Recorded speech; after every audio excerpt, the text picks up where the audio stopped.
There is a star in the night sky that has been slowly dying for millions of years, and at some point, possibly tomorrow, possibly in 100,000 years, possibly in the next few hours, it will end its life in one of the most spectacular events the universe is capable of producing.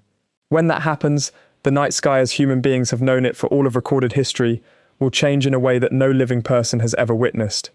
It will change dramatically, visibly, and undeniably, in a way that everyone on Earth will be able to see with their naked eyes. That star is Betelgeuse. It sits in the shoulder of the constellation Orion, a recognizable reddish-orange point of light that has guided navigators, inspired mythologies, and been observed by every human civilization that has ever turned its eyes upward. For almost all of human history, it has been one of the most reliably visible stars in the winter sky. But Betelgeuse is not a normal star. It is a red supergiant, one of the largest and most luminous stars in the Milky Way, and it is in the final chapter of its life. The question is not whether Betelgeuse will explode. It will. The question is only when.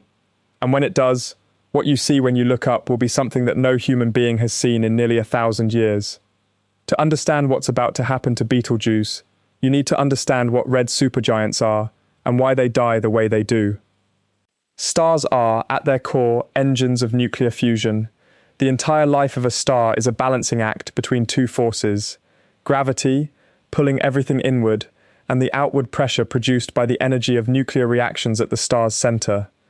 As long as fusion is producing enough energy, the star maintains a stable equilibrium, gravity and pressure balance, and the star holds its shape. The fuel for this fusion is hydrogen, the most abundant element in the universe. A star like our Sun has enough hydrogen to sustain this fusion for about 10 billion years. Our Sun is currently about 4.6 billion years old, meaning it has roughly 5 billion years of hydrogen fuel remaining. Betelgeuse is not like our Sun. It is approximately 20 times more massive, and that enormous mass means its gravity is far stronger, its core is far hotter, and it burns through its fuel at a furious rate. A star 20 times more massive than the Sun doesn't live 20 times longer. It lives roughly 1,000 times shorter. While the Sun will burn for 10 billion years, Betelgeuse has been burning for only about 8 to 10 million years, and it's already in its death throes. When a massive star exhausts its hydrogen fuel, it doesn't simply stop. Instead, the core contracts, heats up further, and begins fusing helium into carbon. When the helium runs out, it fuses carbon into neon, then neon into oxygen, then oxygen into silicon, and finally silicon into iron. Each successive stage of fusion is more energetically demanding and shorter-lived than the last. The hydrogen-burning phase of a massive star like Betelgeuse lasts millions of years. The silicon-burning phase that produces iron lasts only about a day, and when the core is filled with iron, the process stops cold. Iron is the endpoint of stellar nucleosynthesis. Fusing iron requires more energy than it produces, so fusion of iron cannot sustain the outward pressure against gravity. The core, now made almost entirely of iron, collapses in less than a second. The material falls inward at a significant fraction of the speed of light, and the resulting collision and rebound produces a shockwave of unimaginable energy that tears the star apart from the inside. That is a supernova, and Betelgeuse is preparing for exactly this. How do we know Betelgeuse is close to exploding? The clearest evidence is its appearance and behavior. Betelgeuse is classified as a semi-regular variable star, meaning its brightness fluctuates over time due to pulsations in its outer layers. These fluctuations have been observed and recorded for over a century, and astronomers have identified several regular periods in its variations. But Betelgeuse has recently done something unusual, something that caught the attention of astronomers around the world. Between late 2019 and early 2020, it dimmed dramatically, to the lowest brightness ever recorded in modern observations, dropping by more than 2 magnitudes in optical light. This event, which became known in the astronomical community as the Great Dimming, was visible to the naked eye. A star that had been one of the most recognizable and reliably bright points in the winter sky suddenly became noticeably fainter.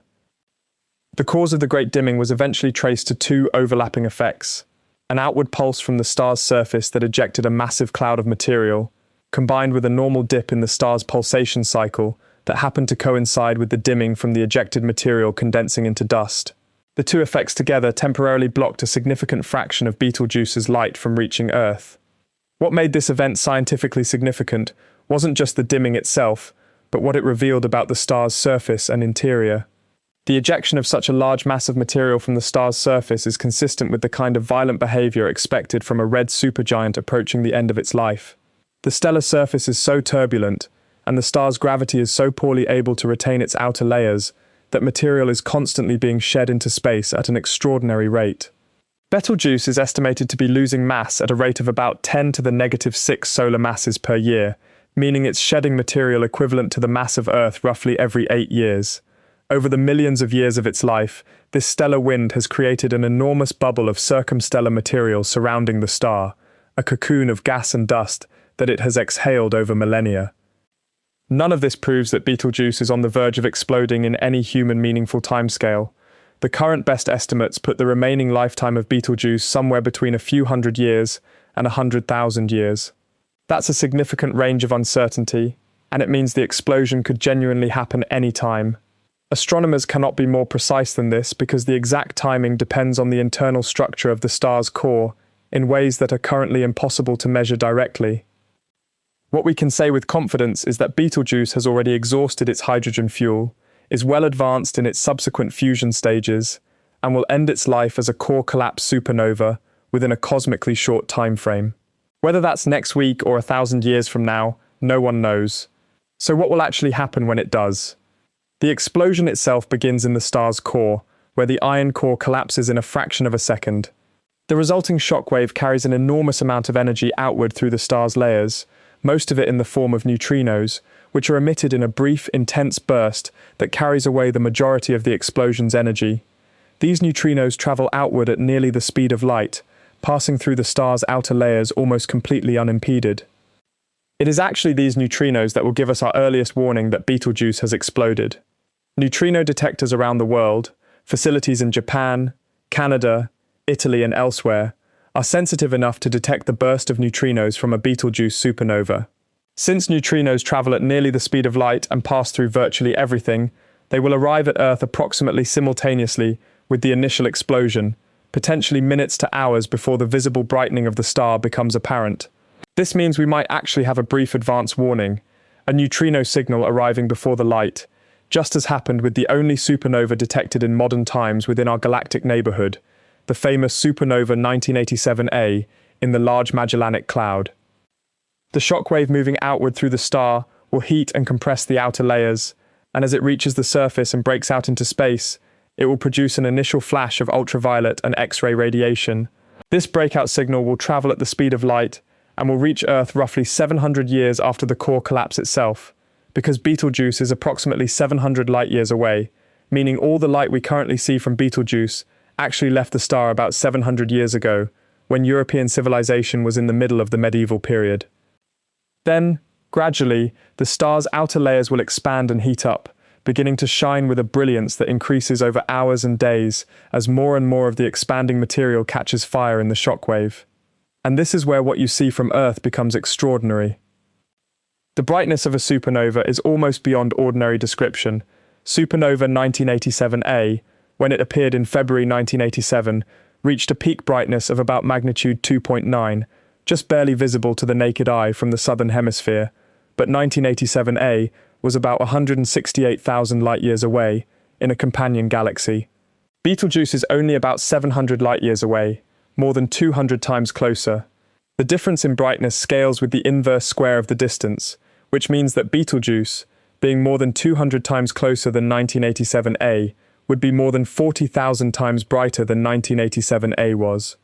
If 1987A was barely visible to the naked eye, Betelgeuse will be something that no one alive today has ever seen, and nothing in the historical record gives us a truly adequate comparison.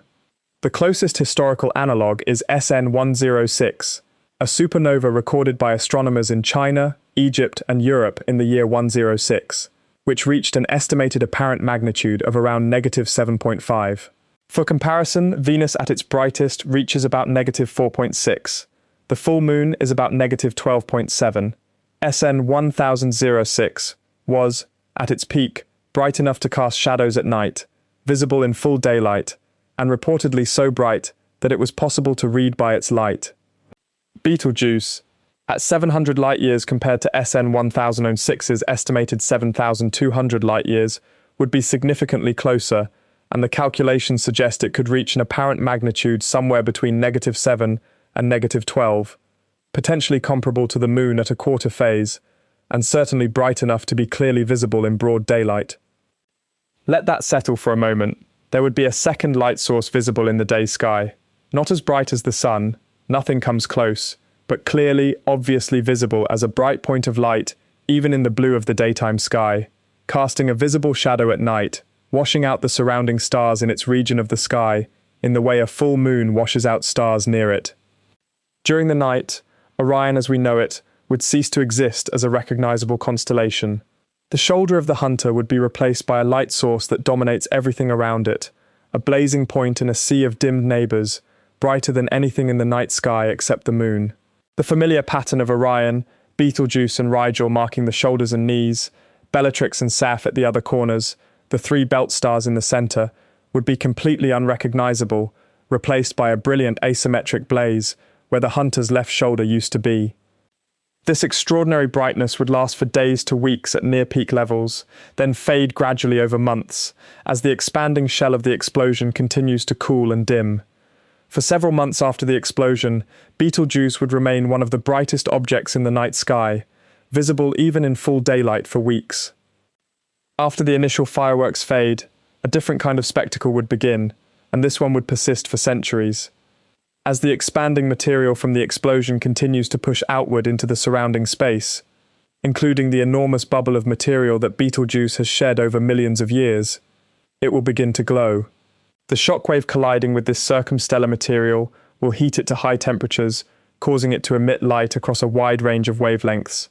Over the years and decades following the explosion, what was once a point of light will expand into something visible to the naked eye as a fuzzy patch, a nebula, growing larger year by year as the expansion continues.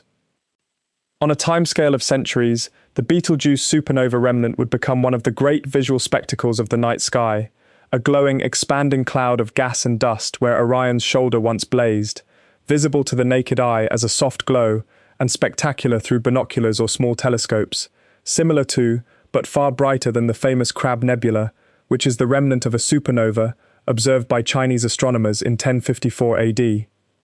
That Crab Nebula supernova also left behind a pulsar, a rapidly spinning neutron star, the compressed remnant of the original star's core, spinning dozens of times per second and emitting beams of radiation that sweep across space like a lighthouse.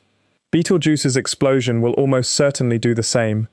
After the outer layers have been ejected and are expanding outward as a beautiful nebula, at the center there may be a neutron star, a city-sized object containing more than a solar mass of material, spinning rapidly, radiating precisely and pulsar-style into space, the compressed memory of a star that once was one of the largest in the Milky Way.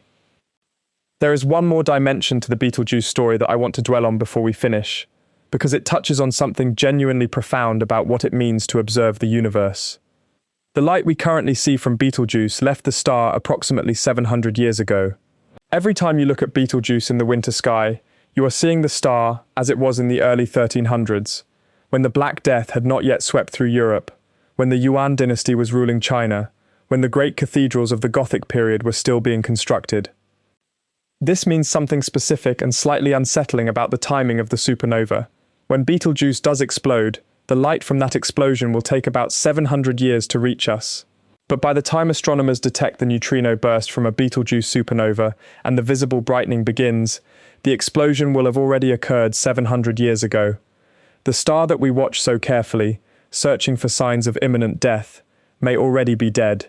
The light that would tell us it's gone simply hasn't arrived yet. It's even possible, and this is a genuinely unsettling thought, that Betelgeuse has already exploded, and the light from its death is right now, somewhere in the space between the star and our solar system, traveling toward us at the speed of light, 700 years into a journey that will end with the most spectacular event that any living human being has ever witnessed. We might, right now, be on the countdown, and we would have no way to know.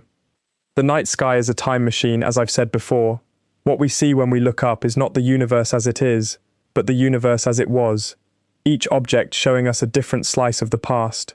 When Betelgeuse finally delivers its message, either tomorrow night or 1,000 years from now, it will be telling us something that happened long before any living person was born. And for weeks, perhaps months, the night sky that every human civilization has ever navigated by, drawn myths about, and used to mark the seasons will carry a scar in the shoulder of Orion, a brilliant fading bloom of light where a star used to be, visible to everyone on Earth, from every city and every village and every dark hilltop, an event that you could share with anyone simply by pointing up.